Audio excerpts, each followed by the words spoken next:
A'udzubillahi minasyaitonirrajim. Bismillahirrahmanirrahim. Assalamualaikum warahmatullahi wabarakatuh. Kembali lagi di channel Sampul Hitam. Untuk cerita kali ini masih melanjutkan cerita yang sebelumnya yang berjudul Susu Kalajengking. Cerita ini ditulis oleh Novita Jungkook. Oh ya, sebelum masuk ke lanjut, bagi teman-teman yang belum subscribe, Mang Sukir minta bantuannya untuk subscribe channel ini dan nyalakan notifikasinya agar teman-teman tidak ketinggalan cerita-cerita dari Mang Sukir.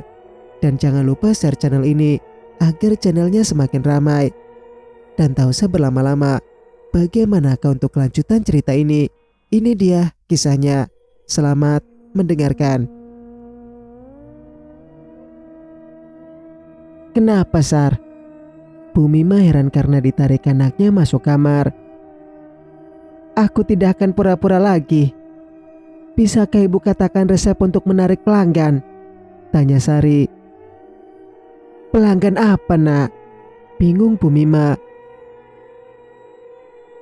Aku jual diri, Bu. Namun beberapa hari ini pelangganku hilang, keluh Sari. Terenyak wanita tua ini mendengar ucapan anaknya. Ternyata dia sudah salah jalan selama hidup di kota. Namun dia tidak bisa juga mau marah, karena dia juga dulu begitu. Mau menasehati pun bagaimana? Kenapa kamu sampai begitu, nak? Dulu ada orang yang melamarmu, namun kamu menolak dan sekarang malah jadi pelacur, ujar Bu Mima. Ibu tidak usah munafik. Akan lebih baik aku begini. Dengan suami aku terkekang dan harus melayani dia seumur hidup, sentak Sari. Helayan nafas wanita tua ini tambah berat. Tapi semua juga sudah terjadi dan tidak bisa diralat lagi. Sari juga tidak ada raut penyesalan sama sekali. Kamu harus ke dukun untuk mencari pelanggan dan menarik di mata mereka, ujar Bu Mima. Sudah, Bu. Malah sekarang aku harus menanggung resiko karena melanggar pantangan dari Susuk, keluh Sari. Lalu bagaimana? Apa yang akan terjadi padamu? Panik Bu Mima. Carikan aku dukun, Bu. Harus yang benar-benar paten untuk menyelamatkan nyawaku, pinta Sari. Ternyata memang ibunya dulu juga menggunakan pelaris untuk menarik pelanggan. Sedangkan kini nyawanya sudah di ujung tanduk karena melanggar pantangan. Sari mulai merasakan nyeri di bagian apemnya. Susuk apa yang kamu pakai, nak? Tanya Bu Mima. Salah satunya susuk dari Bu Kiki. Dia memilihku sendiri. Yang satunya memang aku yang mengambil untuk pelaris, jelas Sari. Kenapa pula susuk wanita itu bisa masuk ke dalam tubuhmu? Bagaimana nanti bila kamu bernasib seperti dia? Panik Bu Mima. Kini hati Sari mulai resah bila nanti dia akan seperti itu pula nasibnya. Bisa jadi dia akan seperti itu. Maka Sari harus mencari dukun yang bisa membuang susuk kalajengking dulu. Di tempat lain, Arya merutuk panjang pendek karena dia mendapat hukuman untuk membersihkan sumur dalam pura. Pura yang sudah tidak bagus lagi seperti dulu. Sebagian sudah hancur karena memang sengaja dihancurkan agar tidak menjadi tempat angker. Takutnya nanti akan ada orang yang menyalahgunakan tempat angker ini untuk perbuatan sesat. Karena warga kampung ini masih sangat menyukai hal berbau mistis dan juga tentang pesugihan untuk memperkaya harta dan juga mempercantik diri. Kenapa juga aku harus dapat hukuman seperti ini? Aduh, malas sekali aku rasanya, keluh Arya sangat kesal. Bukan pekerjanya yang membuat Arya kesal, namun tempat ini adalah kuburan bagi ayahnya. Dan arwah Juragan Adi juga masih berkeliaran di sana meminta untuk dibebaskan. Tidak ada yang bisa merusak segel yang sudah Ibu Laras buat.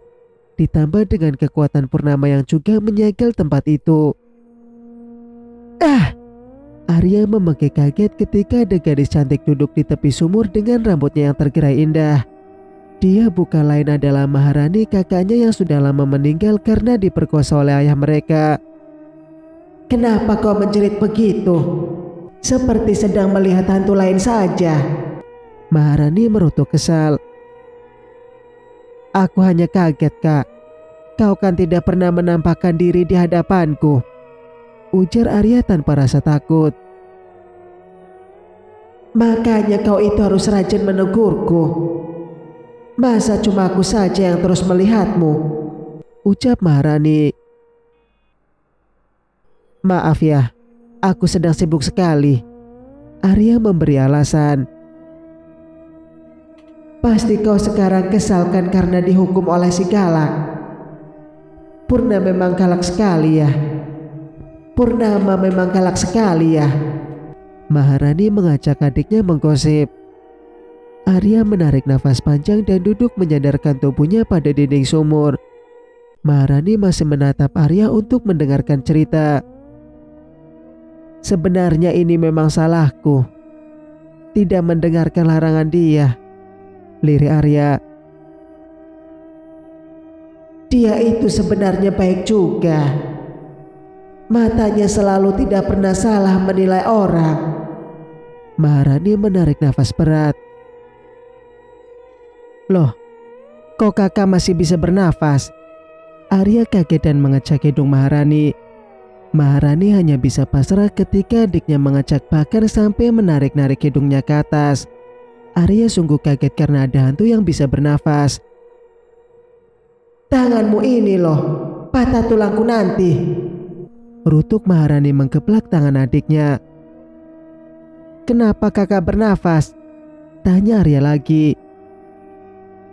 Kan kakak sudah jadi kuntilanak kelas kakap.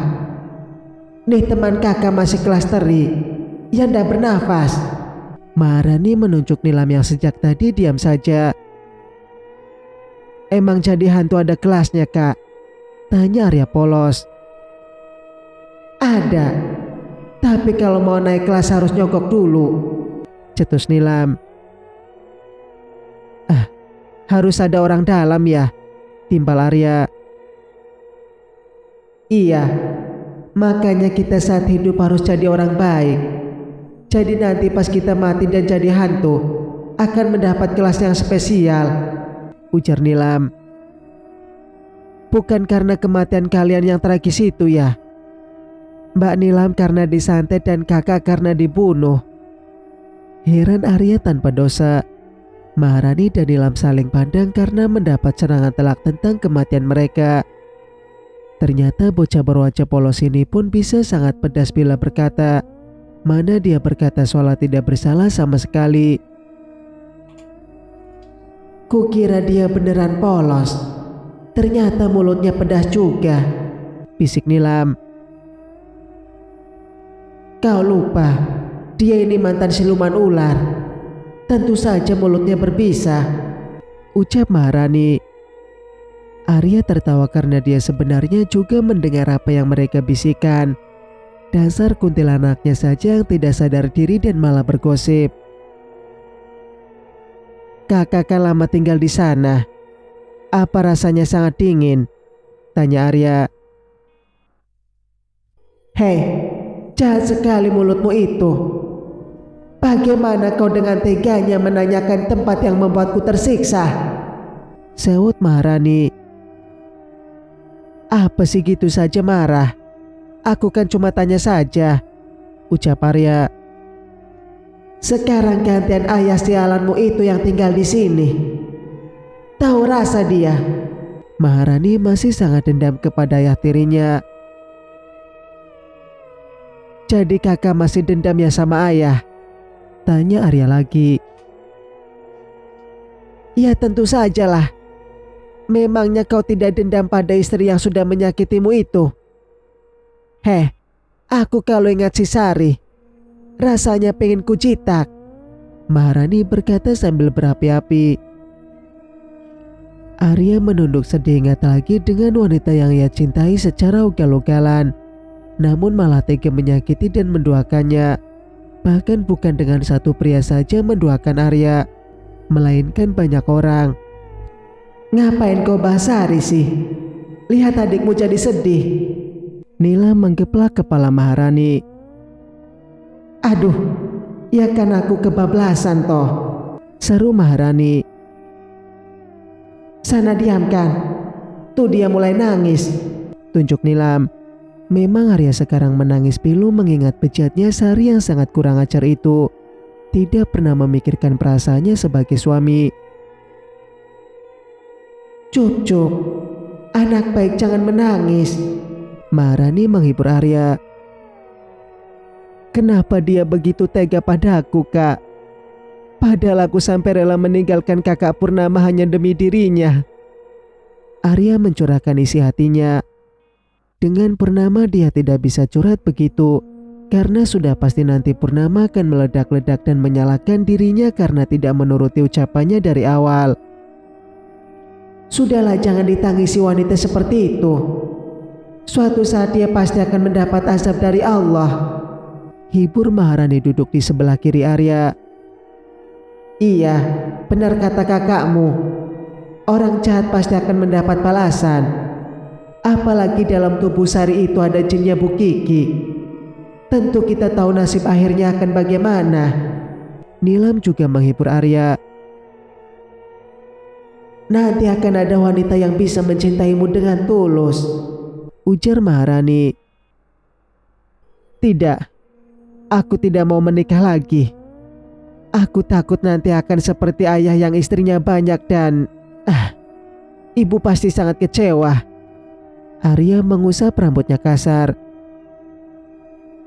Mana adalah begitu.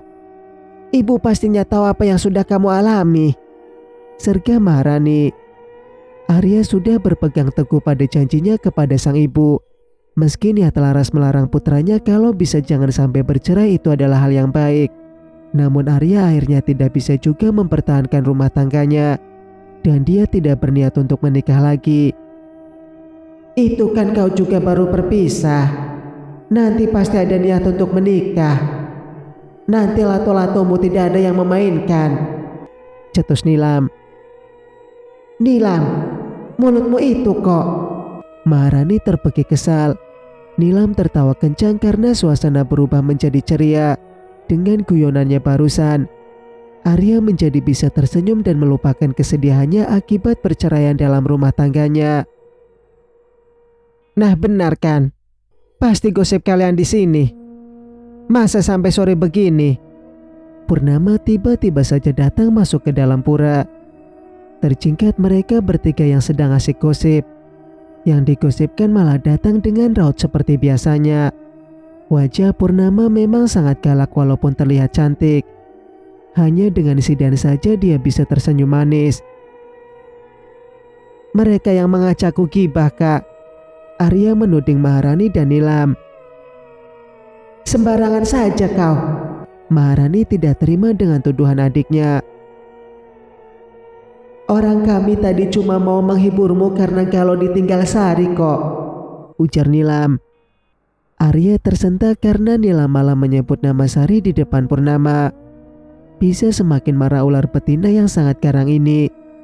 Maharani dan Nilam tertawa puas karena bisa membalas Arya yang sudah menuduh mereka mengajak gibah. Dasar kuntilanak setan, umpat Arya. Lah memang kami setan toh. Yang bilang kami malaikat ya siapa? Saud Maharani tertawa. Kalian sama saja. Tidak usah kau pulang dari sini. Tidur sana sama mereka, geram Purnama. Jangan dong. Aku takut mereka perkosa, Kak. Mereka sudah terlalu lama sendirian. Pasti sangat kesepian, ujar Arya. Dasar anak kurang ajar, umpat Nilam dan Maharani. Arya lari meninggalkan pura sambil tertawa kencang. Purnama hanya bisa bersabar menghadapi adik semata wayangnya. Dia pun segera pergi dari pura dan berjalan santai. Maharani dan Nilam juga ikut serta. Ketika mereka sedang berjalan bersama sambil sesekali dengan rutukan Purnama, Bu Ina lewat dan langsung muncul rasa untuk bergosip tidak kuat mulutnya mau menahan. Arya, tadi Sari pulang ke rumah ibunya. Apa kamu beneran ndak lari sama dia? Tanya Bu Ina sangat kepo. Tidak usah membahas wanita itu di hadapanku. Lagi pula kenapa kau sangat ingin tahu? Sergap Purnama. Dia datang pakai mobil mewah loh. Kok kamu lama hilang tak ada bawa apa-apa? Bu Ina tidak mendengarkan ucapan Purnama. Tidak usah dengarkan dia. Ayo kita pergi saja. Purnama menarik tangan adiknya. Bu Ina memang sangat kepo dengan hubungan Arya dan Sari. Awalnya dia ingin menjadikan Arya sebagai mantunya. Namun malah tersiar kabar bahwa Arya lari bersama dengan Sari karena hubungan mereka yang tidak direstui dari kedua belah pihak. Ngapain sih dia pulang kampung? Rutuk Maharani. Paling dia mau minta resep dari ibunya, saut Nilam. Resep apa? Heran Purnama dan Maharani. Resep apem yang legit dan digemari banyak orang. Ibunya kan dulu begitu toh, ujar Nilam. Bisa jadi tuh. Kamu udah berapa kali sama dia, Ar? Apa kamu juga pernah melakukannya usai dia disentuh orang? Tanya Maharani. Enggak. Arya menggeleng pelan. Banyak orang yang melihat selama mereka berjalan menuju rumah dari pura. Mereka penasaran dengan hubungan Arya dan Sari. Kenapa mereka bisa hilang sama-sama dan kini kembali ke desa juga bersama. Namun kondisi mereka yang berbeda. Sari datang dengan keadaan sangat kaya, sedangkan Arya biasa saja sebagaimana dia saat di kampung dulu. Tidak banyak yang menggunjing tentang Arya. Mereka justru lebih menghujat Sari. Karena Sari bukan dari keluarga yang baik-baik. Bukan rahasia lagi bahwa Bu Mima dulunya adalah pelacur dan bahkan Sari saja bukan anak dari suaminya. Tidak usah dengarkan apa kata mereka. Yang penting sekarang kamu sudah tidak ada hubungan lagi dengannya. Fokus dengan hidupmu dan lanjutkan usaha laundry dari ibu. Kakak juga punya modal tambahan bila sekiranya kamu ingin buka usaha lain. Tegas Purnama. Apa kakak tidak buka laundry lagi? Tanya Arya pelan. Untuk sekarang tidak. Tawang suamiku sudah banyak. Jawab Purnama sekenanya. Ular satu ini sombong sekali, sewot Maharani. Ucapkan doa. Jadi kuucapkan hal yang baik saja. Walau kesannya sombong, jawab Purnama santai. Maharani hanya bisa geleng-geleng kepala dengan tingkah adiknya. Bisa mati dua kali bila meladeni ucapan Purnama yang kadang sombong dan kadang sangat mengena di hati siapa saja yang mendengarnya. Sementara di tempat lain, dukun yang didatangi Sari dan Bu Mima sangat kaget melihat keadaan pasiennya. Bu Mima bisa menangkap dari raut wajahnya Mbah Basri bahwa keadaan putrinya sedang tidak baik-baik saja. Berani sekali kau memasukkan susuk itu ke dalam tubuhmu. Susuk itu sangat berbahaya. Kolopati tidak akan pernah melepaskan istrinya, seru Mbah Basri. Tolong aku, Mbah. Buang susuk yang ada dalam tubuhnya, pinta Bu Mima. Aku tidak bisa.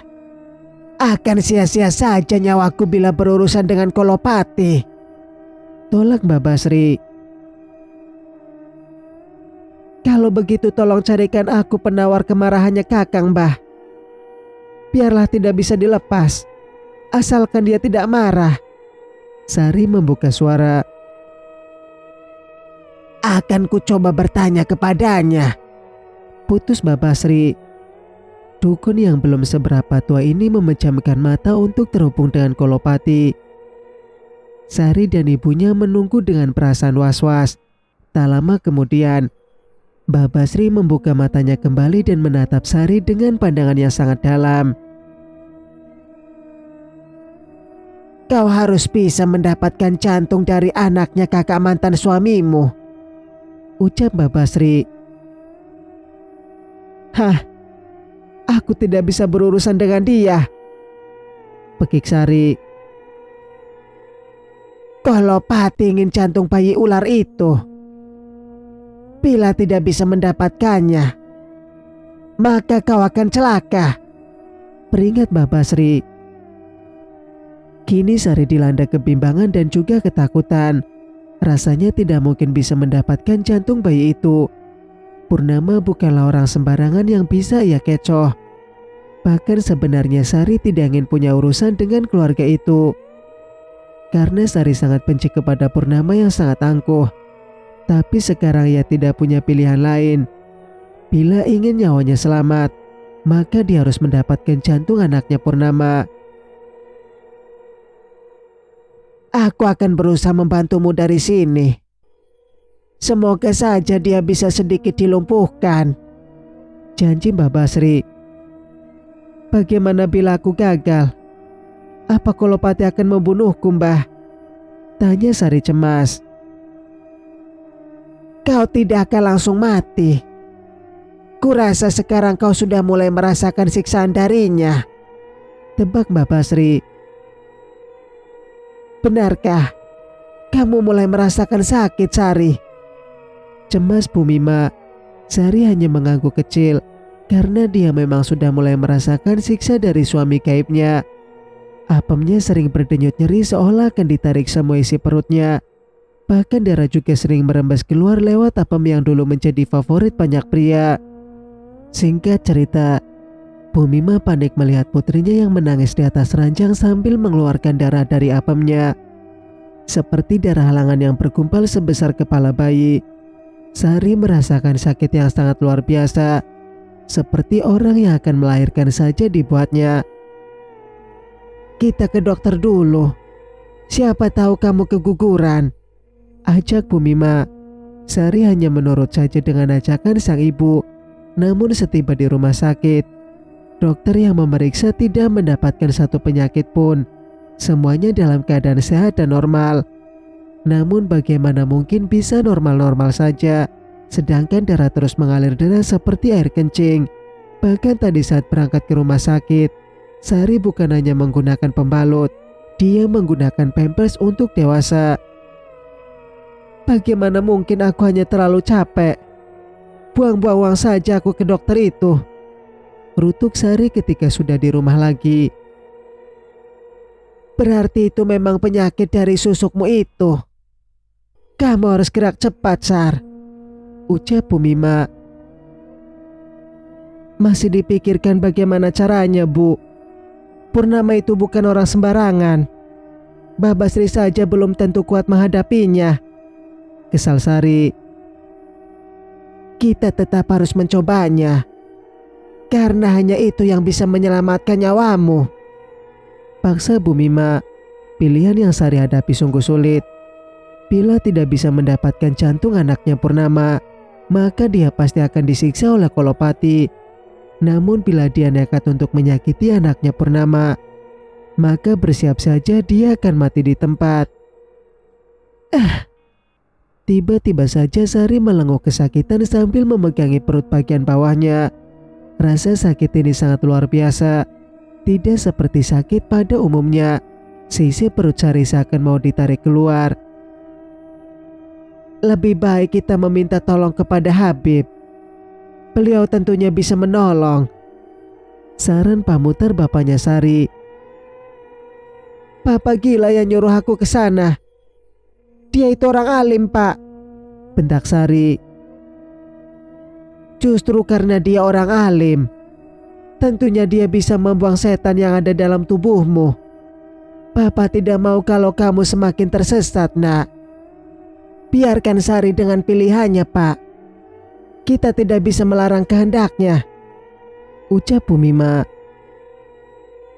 Kamu tidak bisa melarang karena kamu dulu juga begitu.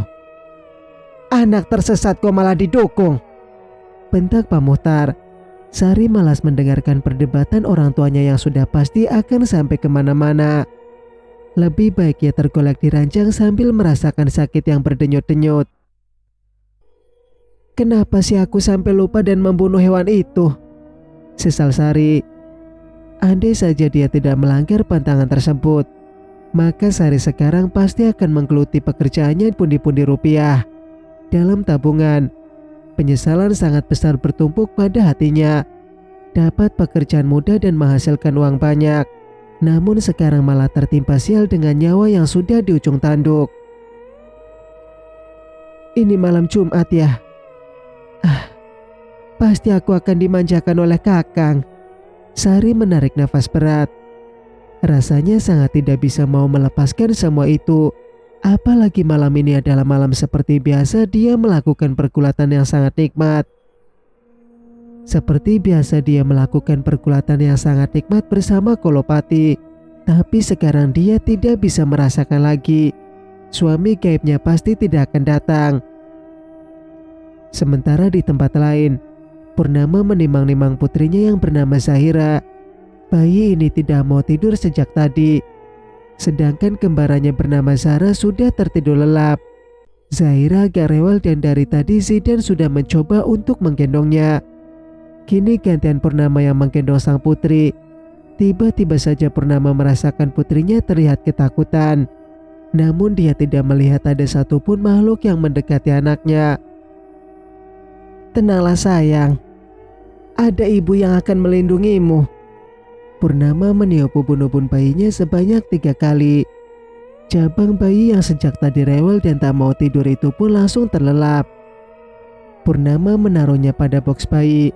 Dia segera keluar dari kamar. Jam dinding sudah menunjukkan pukul 12 malam. Dia hanya melihat saja. Sudah tua begitu pun masih banyak ulah, bisik Maharani.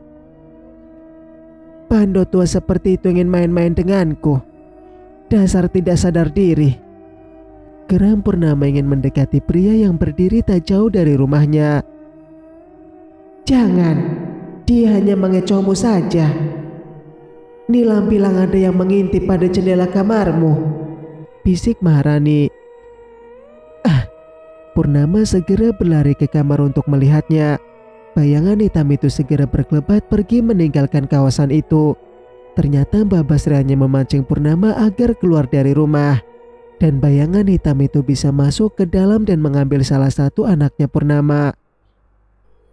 Kurang ajar kau Sari. Purnama sangat marah. Ada apa kak? Arya yang belum tidur mendengar geraman kakaknya. Mantan istrimu ini mengambil salah satu anakku. Pasti dia ingin tumbal untuk kecantikannya, jawab Purnama. Keterlaluan. Kenapa Sari masih saja mengusik keluargaku? Arya berang juga. Ini kau bilang aku tidak usah ikut campur. Lihat sekarang, anakku malah diusik juga, kesal Purnama. Maafkan aku. Pasti aku akan menyelesaikannya dengan dia, janji Arya. Apa yang akan kau lakukan? Yang ada nanti kau malah naksir kembali pada jalang itu, sindir Purnama. Arya masih memikirkan rencana untuk membuat Sari jera. Dalam kasus ini malahan Purnama yang banyak dirugikan. Arya hanya hancur karena cintanya dikhianati. Dalam segi uang dia tidak rugi sama sekali. Sari menolak uang pemberian darinya karena Sari merasa uang yang Arya berikan kepadanya itu terlalu kecil, sedangkan dia bisa mendapatkan uang dengan jumlah yang sangat besar. Kasus perceraianmu ini bagaimana? Apa kau tidak perlu ke pengadilan? Tanya Purnama. Tidak. Aku hanya menikah secara agama saja dengannya, jawab Arya pelan. Aku kok jadi bisa geram sekali. Awas saja kalau sampai dia berhenti datang, ancam Purnama. Pasti aku juga akan menghadapinya bila dia datang. Sedikit banyak aku akan bertanggung jawab, janji Arya. Ya sudahlah. Semua orang memang punya kesalahan. Semoga saja kau tidak kembali mencintainya. Bila tiba-tiba suatu saat kau mencintainya lagi karena kasihan, aku tidak akan segan membunuhmu, tegas Purnama. Itu akan lebih baik. Tolong bunuhlah aku, Kak, Bila sampai aku mencintainya lagi dan kembali padanya, ambil saja nyawaku dan kuburkan aku di dekat ibu, pinta Arya. Maharani dan Nilam geleng-geleng kepala sambil mendengarkan obrolan dua beradik yang sangat membuat mereka ngeri. Bagaimana mungkin pembunuhan bisa dijanjikan? Bersambung, nantikan kelanjutan ceritanya di video berikutnya. Mas Sukir pamit. Wassalamualaikum warahmatullahi wabarakatuh.